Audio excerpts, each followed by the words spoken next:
नमस्ते दोस्तों, मेरा नाम सरिता है। उम्र 24 साल। शिवपुर की एक साधारण सी बहू हूँ मैं। लेकिन लोग कहते हैं मेरी इस गहरी नाभि, इस मांसल बदन और मेरी इन मदहोश आँखों में कुछ ऐसा जादू है जो सीधे दिल तक छू जाता है और सामने वाले के अंदर तक एक अनजानी सी सिहरन जगा देता है। मेरी शादी को अभी कुछ ही समय हुआ है, पर इस चढ़ती जवानी और भरे पूरे बदन की कसी हुई कशिश ने इस पुश्तैनी हवेली के शांत माहौल को हमेशा के लिए एक अजीब सी कश्मकश में डाल दिया है। मेरा यह रसीला और मांसल शरीर, मेरी पतली कमर, और जब मेरा पल्लू कंधे से बार बार सरकता है तो देखने वाले की सांसें वहीं थम जाती हैं। शिवपुर का मौसम यूं तो हमेशा सामान्य रहता था, पर अगहन की एक ऐसी धुंधली शाम और मध्यम हवा आई जिसने हमारी हवेली के भीतरी दालान के भीतर सस्पेंस और एक अनजानी तड़प का ऐसा खेल शुरू किया जिसकी कल्पना किसी ने नहीं की थी। आज मैं आपको अपनी जिंदगी की वही सबसे गहरी, अनकही और रोंगटे खड़े कर देने वाली दास्तान सुनाने जा रही हूँ, जिसे सुनकर आप भी अपनी सांसें थामने पर मजबूर हो जाएंगे। मेरा बदन किसी ढली हुई मूरत जैसा है जिसे इस गठीली जवानी ने और भी ज्यादा मांसल और निखरा हुआ बना दिया हो। 24 साल की इस उम्र में मेरा अंग पूरी तरह से भरा पूरा, गोलमटोल और कसी हुई काया वाला हो चुका है। मेरी कमर इतनी लचकदार है कि जब मैं काम करने के लिए थोड़ा सा भी आगे झुकती हूँ तो मेरी सूती साड़ी के नीचे की गहरी नाभि साफ अपनी मौजूदगी दर्ज कराती है। मेरी मदहोश आँखें और गोरा रंग जब शाम के मध्यम उजाले में चमकते हैं तो देखने वाले का दिल पूरी तरह बेकाबू होने लगता है। उस धुंधली शाम अगहन की ठंडक के बावजूद मैंने एक गहरे सिंदूरी रंग की बेहद कसी हुई चोली पहन रखी थी, जो मेरी तनी हुई छाती और उभरे हुए अंगों को बड़ी मुश्किल से छुपा पा रही थी। घर के काम की गर्माहट के मारे मेरे लंबे काले बाल पूरी तरह खुले थे और मेरी गोरी पीठ पर शाम की मध्यम हवा के साथ बल खा रहे थे। वहीं दूसरी तरफ थे मेरे मौसेरे ससुर दीवान सिंह जी। वे स्कूल से सेवानिवृत्त हेडमास्टर थे, जिनका पूरे शिवपुर गांव में बड़ा नाम और कड़ा अनुशासन चलता था। उनका शरीर इस उम्र में भी कड़क, लंबा और रोब से भरा हुआ था। उनकी आंखों पर हमेशा एक चश्मा चढ़ा रहता था और उनका सीना इतना मजबूत था कि कोई भी उनके सामने अनुशासन तोड़ने की हिम्मत न करे। उनके बदन से एक अजीब सी तीखी, मर्दाना खुशबू आती थी, जो पुराने कागजात की मध्यम गंध, कड़क तंबाकू और अनुशासन प्रिय मिजाज का एक ऐसा मिश्रण थी जो किसी भी प्यासी रूह को बेचैन कर दे। उनके चश्मे के पीछे हमेशा एक गहरी, तीखी और खोजी नजर रहती थी, जो जब भी मुझ पर पड़ती मेरे पूरे जिस्म में एक अजीब सी आग सुलगा देती थी। उनका वह कड़क अंदाज और हेडमास्टर का रौब इस सुनसान शाम के धुंधलके में और भी ज्यादा खतरनाक और आकर्षक लग रहा था। शिवपुर गांव इस समय पूरी तरह से अगहन की धुंधली शाम और मध्यम हवा की आगोश में लिपटा हुआ था। शाम के करीब 6 बज चुके थे और चारों तरफ एक रहस्यमयी सन्नाटा पसरा हुआ था। इसी बीच मेरे पति आज सुबह ही नई नौकरी के एक जरूरी इंटरव्यू के लिए शहर गए हुए थे, जिसके कारण उन्हें लौटने में रात होने वाली थी। हवेली के बाकी लोग भी इस ठंडी शाम किसी काम से पड़ोस के दालान में गए थे और चारों तरफ कोहरे की एक हल्की चादर पसरी थी। इस विशाल और पुरानी हवेली के भीतरी दालान में सिर्फ मैं और हमेशा अपने कड़े नियमों पर चलने वाले मेरे मौसेरे ससुर दीवान सिंह जी अकेले थे। हवेली के ठीक भीतरी दालान में शाम के समय सूती साड़ियों की तह लगाने और उन्हें सहेज कर रखने की तैयारी चल रही थी। पूरे दालान में शाम की मध्यम धुंध और एक अजीब सी खामोशी पसरी हुई थी, जिसे सिर्फ सरसराती हवा और मेरी ही सांसों की थिरकन तोड़ रही थी। ऐसे माहौल में जब दो जिस्म एक सूने दालान में इस धुंधली शाम में अकेले हों तो सस्पेंस का बढ़ना लाजमी था। अगहन की शाम की ठंडी हवा और भीतर की घबराहट से मेरा पूरा बदन पसीने की छोटी बूंदों के साथ सुलग रहा था। मैं लकड़ी की चौकी के पास आगे की तरफ झुककर उन रंग बिरंगी सूती साड़ियों की तह लगाने का पूरा प्रयास कर रही थी। तभी अचानक पीछे से एक भारी और गंभीर धमक सुनाई दी। मौसेरे ससुर दीवान सिंह जी अपने चश्मे की ओट से निकलकर बिल्कुल शांत कदमों से ठीक मेरे पीछे आकर खड़े हो गए। उनका कड़क सीना शाम के धुंधलके में और भी विशाल लग रहा था। बहू, अगहन की इस घनी धुंधली शाम में अकेले इस बड़े दालान में इन भारी साड़ियों की तह लगाना और घर का काम संभालना तुम्हारे इन कोमल हाथों के बस का नहीं। उन्होंने अपनी गहरी, कड़क और रोबीली आवाज में पूछा, लेकिन उनके चश्मे के पीछे की गंभीर नजर सीधे मेरी पतली कटीली कमर और सुगठित मांसल बदन पर टिकी थी, जहां से सूती साड़ी का पल्लू आगे झुकने के कारण पूरी तरह से सरक चुका था और मेरी गहरी नाभि साफ झलक रही थी। बस ससुर जी, मैं ये काम खत्म ही कर रही हूँ ताकि शाम की पूजा का समय हो सके, मैंने अपनी कांपती आवाज में कहा और दोबारा आगे झुकी। तभी अचानक हवा के झोंके से साड़ियों का ढेर फिसला और घबराहट के मारे मेरी सांसें भारी हो गईं। आह! मेरे मुंह से एक तीखी सिसकारी निकल गई। घबराहट और सिहरन के मारे मेरा पूरा बदन तड़प उठा। दीवान सिंह जी ने बिना एक पल गवाए आगे बढ़कर मदद के बहाने धूप और धुंध की ओट से निकलकर मुझे पीछे से थाम लिया। उनके हाथ की पकड़ इतनी तनी हुई, रौबदार और कड़क थी कि मैं चाहकर भी आगे नहीं बढ़ सकती थी। उनके इस अचानक छुअन से मेरे पूरे जिस्म में एक अनजानी बिजली दौड़ गई। उन्होंने मदद के बहाने मुझे अपनी तरफ खींचते हुए पीछे से कसकर अपना दूसरा हाथ मेरी पतली कमर के गिर्द लपेट दिया और मेरा भरा पूरा गोरा बदन उनकी कड़क काया की गर्मी से चिपक गया, जिससे मर्यादा की दहलीज कांपने लगी। कहा, ध्यान रहता है आपका? देखो, इस ठंडी शाम में भी आपका बदन कैसा पसीने से भीग कर सुलग रहा है, उन्होंने बेहद करीब आकर कहा। उनकी सांसों की गर्म तपिश सीधे मेरे चेहरे और गर्दन पर पड़ रही थी। उनके कसरती हाथ का वह खुरदरा एहसास मेरी नाजुक त्वचा पर इस कदर रगड़ खा रहा था कि मेरी आंखें मदहोश होने लगी। मेरा पल्लू पूरी तरह फर्श पर गिर चुका था और मेरी तनी हुई काया उनके कड़क सीने की गर्मी से पिघल रही थी। मैं अंदर से पूरी तरह बेकाबू और बेचैन होने लगी थी, पर शर्म और लोकलाज के मारे कुछ बोल नहीं पा रही थी। ससुर जी, छोड़िए, यह दालान बहुत खुला है। आप इस शाम का बढ़ता हुआ दबाव और मेरा ये रूप संभाल नहीं पाएंगे। मैंने हांफते हुए अपने बदन को थोड़ा पीछे खींचने की कोशिश की, जहां उनकी उंगलियों का दबाव मेरी कमर पर बढ़ता जा रहा था। दीवान सिंह जी ने मुस्कुराते हुए मेरी कलाई को और कस लिया। उनकी आंखों में एक अलग ही सस्पेंस था।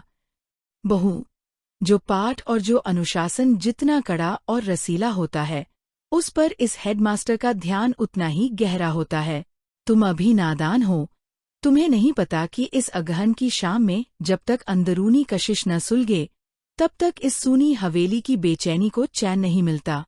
पर ससुर जी, बाहर चाहे जितनी भी धुंध हो, इस घर की मर्यादा की छाव को छोड़ना ठीक नहीं। थोड़ी देर में शहर से वो इंटरव्यू देकर लौटते ही होंगे। घर के बाकी लोग भी आ जाएंगे। कोई देख लेगा तो अनर्थ हो जाएगा। मैंने अपनी भीगी पलकों को झुकाते हुए कहा, जबकि मेरा मांसल बदन उनके कड़क सीने की गर्मी से सुलग रहा था। जब इस मास्टर का फैसला और नियम आखिरी हो बहू, तो इस कड़क मिजाज का जोर बढ़ना लाजमी है। इस सन्नाटे में जब तक सही जगह पर सही निशाना और जोर न लगाया जाए, तब तक ये तड़प शांत नहीं होती। बस आपको इस पहरे में पूरी तरह ढलना आना चाहिए। उन्होंने मेरी कमर को थोड़ा और अपनी तरफ खींचते हुए कहा, जिससे मेरी कसी हुई चोली उनके ठीक सामने आकर और भी तन गई। दालान का वह मध्यम सन्नाटा और शाम की गर्माहट अब हम दोनों की बढ़ती बेचैनी की गवाह बन रहे थे। हेडमास्टर साहब का वह मांसल और कड़क हाथ अब धीरे धीरे मेरी पीठ के निचले हिस्से तक पहुंच चुका था, जहां सूती साड़ी का कपड़ा मेरी गोरी त्वचा से पूरी तरह चिपक गया था। इस मदहोश शाम के मौसम में भी मेरे बदन से पसीने की छोटी छोटी बूंदें मिलकर मेरी गहरी नाभि में जाकर समा रही थीं। मेरी गोरी और भरी पूरी काया इस समय डर और तड़प के एक अनोखे मिश्रण से सुलग रही थी। जब उन्होंने अपनी उंगलियों से मेरी भीगी हुई पीठ को धीरे से सहलाया, तो मेरे मुंह से एक दबी हुई आह निकल गई। मैं बुरी तरह कांपने लगी। उनका वह मर्दाना और रोबीला अंदाज मुझे अंदर तक झकझोर रहा था। उस दालान का तापमान जैसे अचानक बढ़ गया हो। हवा में एक अजीब सी मदहोशी घुल चुकी थी। मेरी पतली कमर में एक अजीब सी लचक पैदा हो रही थी, जो मुझे बार बार उनके और करीब खींच रही थी। वह मुझे अपनी मजबूत बाहों में दबोचने ही वाले थे कि तभी अचानक चौकी पर रखा पीतल का एक भारी दिया हवा के झोंके से जोर से फर्श पर रगड़ खाता हुआ गिरा। सस्पेंस और डर के मारे हम दोनों एकदम से अलग हो गए। मैं हाफती हुई सीढ़ियों के दरवाजे से जा टिकी और वह अपने कुर्ते को दुरुस्त करते हुए गहरी सांसें भरने लगे। शाम के 6:30 बज चुके थे, पर दालान से सटे नीचे के बड़े कोठरीनुमा भंडार कक्ष के भीतर का अंधेरा और सन्नाटा और भी गहरा हो गया था। मैं घबराहट में भीतर भाग आई थी और उस सूने कमरे में खड़ी अपनी सांसें दुरुस्त कर रही थी, पर आंखों में अजीब सी बेचैनी थी। बदन में वही अनकही तपिश बरकरार थी। तभी अचानक मौसेरे ससुर दीवान सिंह जी ने पीछे से आकर उस भारी कमरे के मुख्य सागवान के किवाड़ को अंदर से बंद कर दिया और लोहे की भारी कुंडी चढ़ा दी। सस्पेंस अपने चरम पर था। कमरे में केवल रोशनदान से आ रही धुंध की एक पतली, धुंधली लकीर थी। वह धीरे धीरे मेरी तरफ बढ़े। मेरा दिल इतनी जोर से धड़क रहा था जैसे छाती को चीरकर बाहर आ जाएगा। सरिता बहू, इस बंद कमरे का रहस्य बहुत गहरा है। मैं अब और खुद को इस प्यास और इस अनुशासन के पीछे रोक नहीं सकता, उन्होंने भारी और कड़क आवाज में कहा और सीधे मेरे करीब आकर मुझे पुरानी लकड़ी की संदूक के सहारे सटा दिया। उनके मजबूत, कसरती हाथों ने मेरे दोनों कंधों को दबोच लिया। उनके हाथ मेरी गोरी और पसीने से भीगी त्वचा पर रेंगने लगे। हमारे बदन एक दूसरे से पूरी तरह लिपट गए। उनकी चौड़ी छाती का दबाव जब मेरे भरे पूरे अंगों पर पड़ा तो मैं पूरी तरह मदहोश होकर कराहने लगी। हमारे कपड़ों की सरसरायत और भारी सांसों की आवाज पूरे कमरे में गूंज रही थी। उनका चेहरा मेरे चेहरे के इतने करीब आ गया कि उनके होठों की गर्मी मेरी सांसों को सोखने लगी। जिस्म की यह आग अपने आखिरी मुकाम पर पहुंचने ही वाली थी। दोनों बदन पसीने से पूरी तरह नहा चुके थे और मर्यादा की सारी दीवारें टूटने ही वाली थीं कि तभी अचानक अलमारी के ऊपर रखी हमारे पूर्वजों की रामायण की पवित्र पोथी, उनका सर्वश्रेष्ठ शिक्षक होने का राष्ट्रपति पदक और उनके भतीजे, मेरे पति, के बचपन का पहला रिपोर्ट कार्ड फर्श पर गिर गया। उस पुश्तैनी अमानत, बच्चे के उज्ज्वल भविष्य की याद और समाज के मान सम्मान व शिक्षा के प्रतीक पर रोशनदान से कौंधी शाम की आखिरी तेज किरण पड़ी, जिसने पूरे इलाके में ज्ञान और मर्यादा की मिसाल देने वाले एक कड़क हेडमास्टर होने के नाते उनके फर्ज, बच्चों के अटूट विश्वास और हमारी हवेली की कुल मर्यादा की याद दिला दी। उस पुश्तैनी अमानत और मेडल का गिरना जैसे हम दोनों के ऊपर ठंडे पानी का घड़ा डाल गया। दीवान सिंह जी झटके से पीछे हट गए।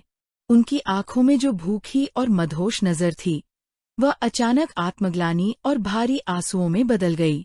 उन्होंने अपने चश्मे को उतारा, अपनी आंखों को दोनों हाथों से ढक लिया और जोर जोर से हांफने लगे। यह मैं क्या करने जा रहा था? अपने ही कुल के दीपक की अमानत और इस हवेली की कुल मर्यादा पर ऐसा भटकाव। पूरे शिवपुर गांव को अनुशासन सिखाने वाला मैं आज खुद अपने ही घर के संस्कारों की रक्षा नहीं कर पाया। हे भगवान, मुझे क्षमा करना। दीवान सिंह जी की आवाज में अब वासना नहीं, बल्कि एक तड़पती हुई पारिवारिक लोकलाज और जिम्मेदारी का एहसास था। उन्होंने रोते हुए कहा, सरिता बहू, तुम इस घर की लक्ष्मी हो। दिन रात मेहनत करके अपने भविष्य के लिए संघर्ष कर रहे मेरे भतीजे की अर्धांगिनी हो। इस बंद कमरे के सन्नाटे और शाम के इस अकेलेपन ने मेरी बुद्धि भ्रष्ट कर दी थी। एक ससुर का फर्ज पिता समान अपनी बहू की रक्षा करना और उसे सम्मान देना होता है, मर्यादा लांघना नहीं। मैंने भी रोते हुए तुरंत अपना पल्लू संभाला और अपनी साड़ी को ठीक किया। मुझे भी अपनी गलती का एहसास हो चुका था। एक पल के भटकाव ने हमारे पवित्र रिश्ते को कलंकित करने की कगार पर ला खड़ा किया था। ससुर जी, गलती सिर्फ आपकी नहीं थी। इस अकेलेपन और माहौल की मार ने हमें भटका दिया था, लेकिन आज हमारे परिवार के संस्कारों और इस पुश्तैनी सम्मान ने हमें एक बहुत बड़े पाप की खाई में गिरने से बचा लिया। ससुर और बहू का रिश्ता इस दुनिया में पिता और बेटी जैसा पवित्र होता है और हम इस बंधन को कभी टूटने नहीं देंगे। मैंने रोते हुए उनके पैर छूकर कहा। ससुर जी ने मेरे सिर पर हाथ रखकर आशीर्वाद दिया। उस शाम के बाद से हमारे बीच वासना की वह दीवार हमेशा के लिए ढह गई और उसकी जगह एक सच्चे, पवित्र और मर्यादित पारिवारिक रिश्ते ने ले ली। पारिवारिक संस्कार और लोकलाज की जीत हुई। कहानी यहीं खत्म होती है दोस्तों। तो लाइक कर दो, सब्सक्राइब कर लो और कमेंट में जरूर लिखो कि आपको ये कहानी और इसका पारिवारिक संदेश कैसा लगा। मिलते हैं अगली कहानी में। नमस्ते।